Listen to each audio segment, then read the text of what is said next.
Well, I think this will be a challenge if we leave all the plannings to local jurisdictions to do. As I alluded earlier, that local planners, there are very good local planning agencies and local planners there, but they are living within the constraints of local politicians. And each of the local jurisdictions has its own interest. That interest looks very good for the local point of view, but may not be rational or optimal from the regional point of view. The question here is, if we leave all the local planning decision making and planning process to the local planners, Florida will have a very big challenge, and we have to trust those local planning agencies and the planners make good plan for the betterness of whole state. And that is a big assumption. Yes. Okay, let's say I got two sort of thoughts, and this is fun. I like the debate. You sort of stated that the planners just process projects developers bring to them, and I take great umbrage at that because I don't know. Well, I don't know of any planners that would look me in the eye and say they do that, and even with that twinkle saying, I'm lying to you as I'm saying that to you. I think if you look at what projects come in the door and then look what gets built, there are oftentimes measurable and demonstrable improvements in terms of densities, in terms of site design, in terms of traffic impacts, in terms of environmental protection, in terms of all sorts of outcomes that I think if you go from the original idea or the original plan the developer brought and what actually gets built, is it as much as I'd like or maybe you'd like? Probably not. But is it a substantial improvement? I would argue yes, and we're better because of that. So that's sort of that thought. And I know you didn't mean it quite that way. But, not a rubber stamp. Yes, yeah.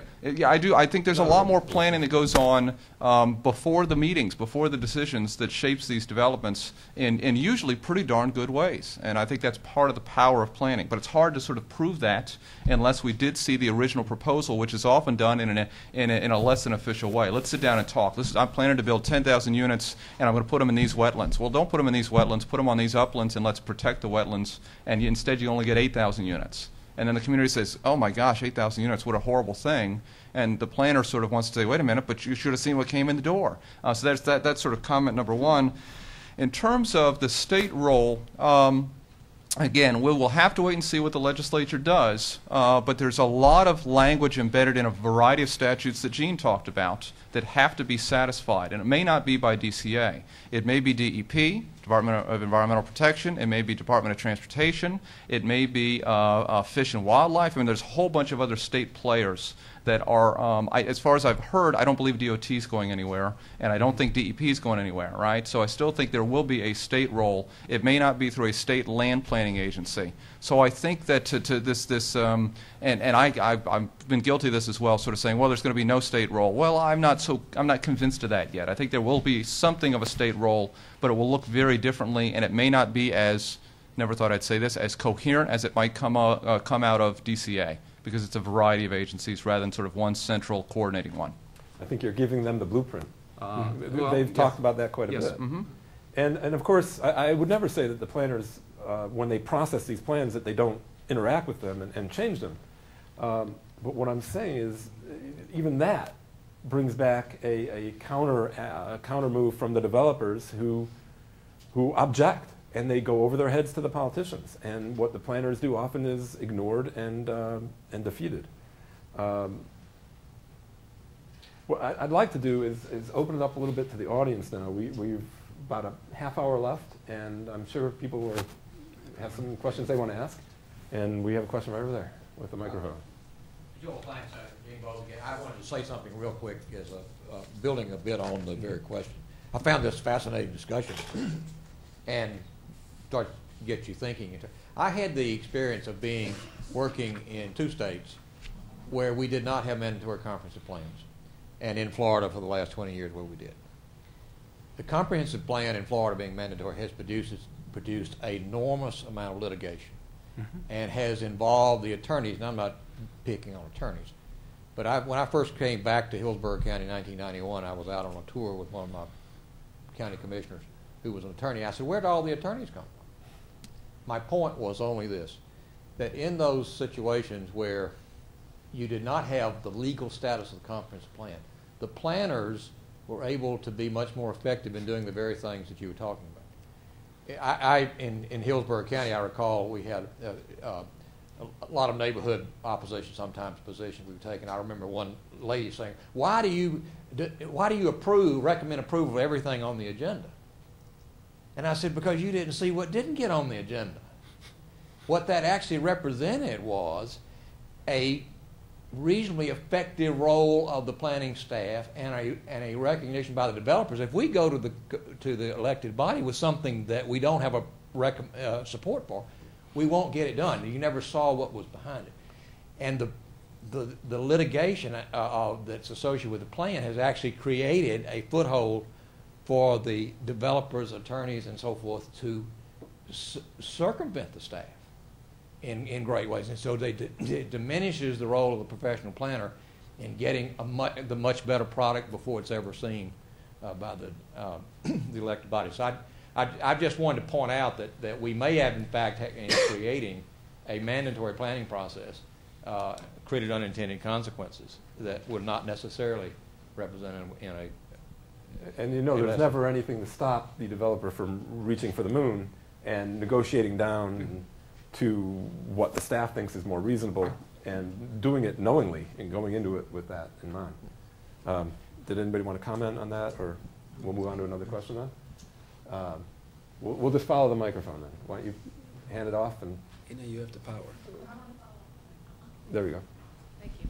I want to follow up on that question. This idea of planning via planning staff and negotiations with developers, okay, what happened to the community? What happened to the people? One of the problems I've had in Fort Lauderdale is that we have had a history of the planning staff doing the deals with the developer, and yes, probably they have made some improvements to the initial proposals, but they have no constituency. They never reach out to the community. Community participation is a suggestion to the developer that they go to the civic association and meet with them. That's the the extent of community participation. So the planners have no constituency in the community. They have nobody to support them. And when you go finally to a public hearing, they stand back and they're constrained from being able to even make a recommendation because of the political issues. And so nobody has any faith in the planners. And I'm the planner. And I'm the community too, so I can see this very directly. How do you suggest we try and make some real constituency for planners? Well, of course, the way the system is set up is the people with the constituency are the elected officials. And typically they're the ones that say to the developer, you have to go meet with that community, and we're not going to approve it until you do. I mean, we see that in Palm Beach County, and I agree with you that it's often just a face-saving device that doesn't result in anything. Does anybody want to comment on that question?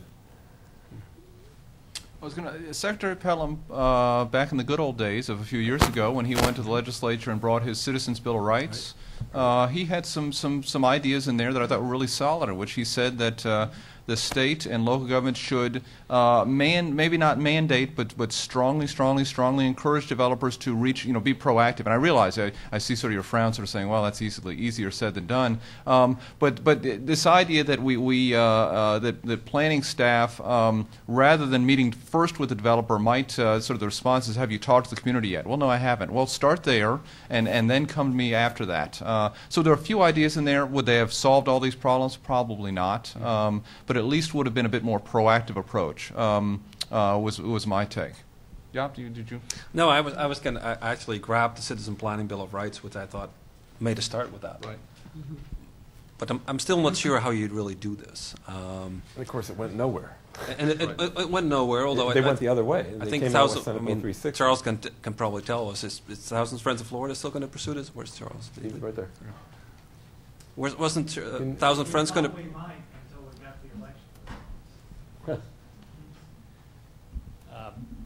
You were asking about the Citizen Bill of Rights. We actually were the ones that gave Secretary Pelham several of those ideas, and ours went even further. I don't know. I think what Amendment 4 was all about was public frustration with participating in the process. And what I haven't heard so far from anybody including the opponents of Amendment 4 who agree things are broken and we need to fix it, is what is the solution for better public involvement and participation? I'd be interested in the panels commenting on, you know, either successes you've seen other places in the country, or what are some of the things. And I agree with Tim. I think the Citizen Planning Bill of Rights at least was a place to start that discussion. Panel? As for best practices when it comes to citizen participation, a lot of it is the usual suspects. Planners need to be active in their communities and be out there in the public and get to know their local business owners and the leaders in the community.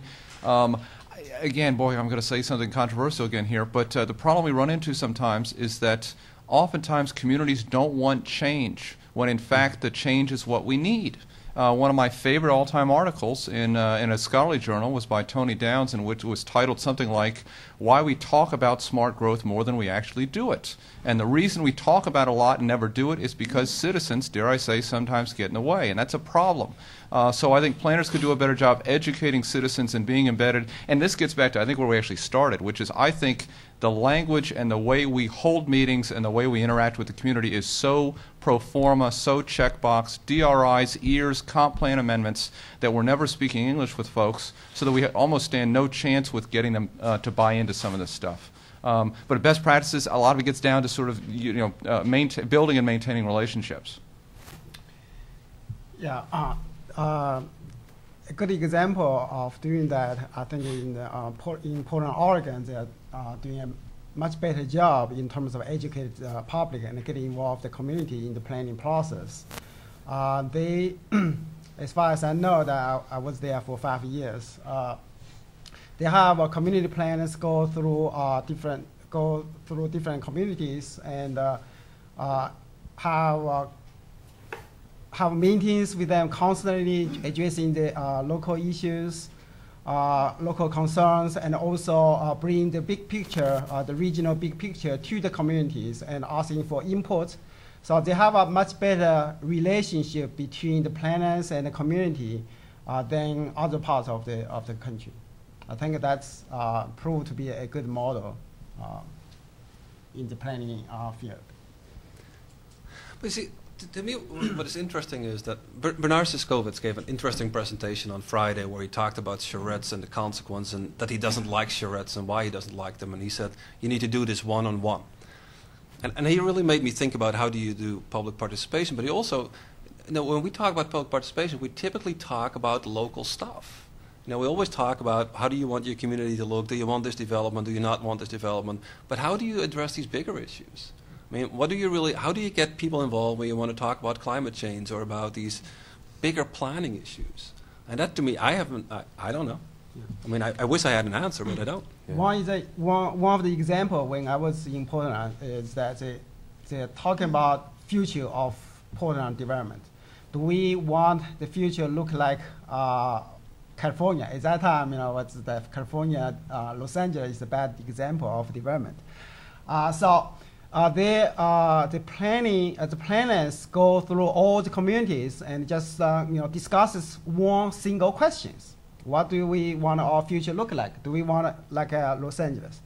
So by doing that, and they come out some kind of consensus that we need to support compact development, mixed use, and develop non-motorized transportation modes and public transportation. So I think that's a good exercise to get the public really involved with discuss the issues that facing the region. And in answer to your question, I could say the journalism gives you that option.